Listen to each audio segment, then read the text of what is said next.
जिस पूर्वोत्तर में सालों के झगड़े को खत्म करके दोस्ती शांति कायम करने का शोर बीजेपी मचा रही थी, वहां पिछले 2 सालों से देखें तो अलग अलग राज्यों में तगड़ा बवाल मचा हुआ था।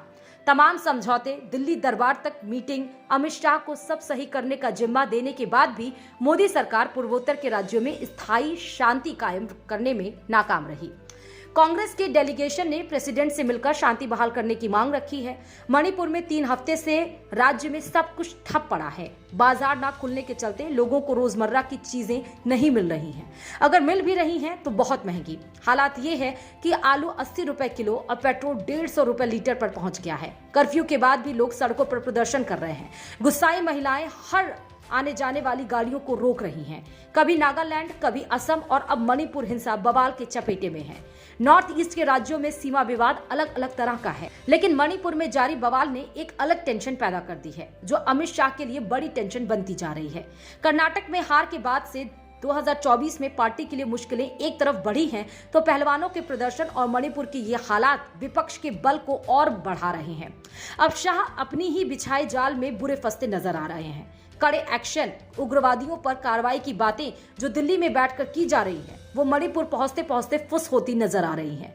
नतीजा ये है कि मणिपुर में 1 महीने से ज्यादा का वक्त गुजर गया, लेकिन सड़क पर उपद्रव थम नहीं रहा।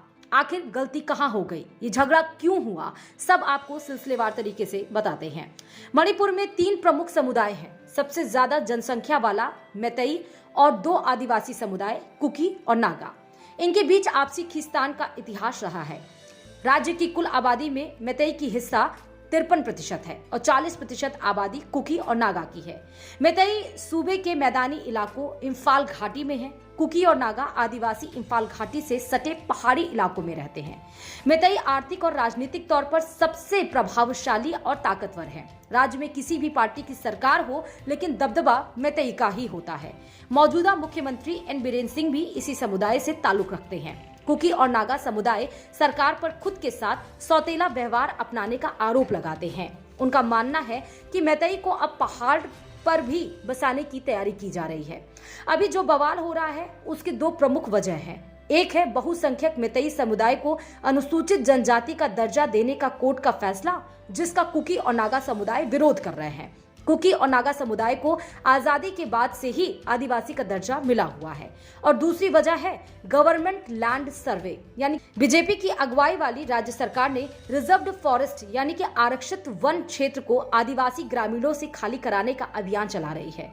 कुकी समुदाय इसके विरोध में है। उनका कहना है कि इसके जरिए उनसे उनका जंगल छीना जा रहा है। लैंड सर्वे के विरोध में ही 28 अप्रैल को चूराचंदपुर में 8 घंटे बंद का ऐलान किया गया था। संयोग से बंद वाले दिन ही मुख्यमंत्री एन बीरेन सिंह का जिले में कार्यक्रम भी था, लेकिन 27 अप्रैल की रात को ही भीड़ ने मुख्यमंत्री के कार्यक्रम वाली जगह पर जमकर तोड़फोड़ कर दी। 28 अप्रैल को अधिकारी और बड़ी संख्या में लोग सीएम के आने का इंतजार कर रहे थे, तभी वहां प्रदर्शनकारियों ने धावा बोल दिया। हालात को संभालने के लिए पुलिस ने प्रदर्शनकारियों पर आंसू गैस के गोले छोड़े और जवाब में उन्होंने पत्थरबाजी की और यहीं से हिंसा का दौर शुरू हो गया। एक वजह अफीम की खेती भी है। कुकी समुदाय लंबे समय से अफीम की खेती करते आ रहे हैं, जिसकी वजह से मणिपुर में एक बड़ा ड्रग कल्चर खड़ा हुआ है।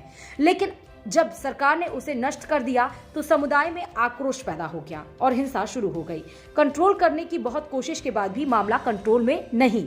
अमित शाह देश के गृह मंत्री होने के साथ ही नॉर्थ ईस्ट में शांति के लिए बनी कमेटी के प्रमुख भी हैं। 3 दिन से उन्होंने राजधानी इम्फाल में डेरा डाल रखा है।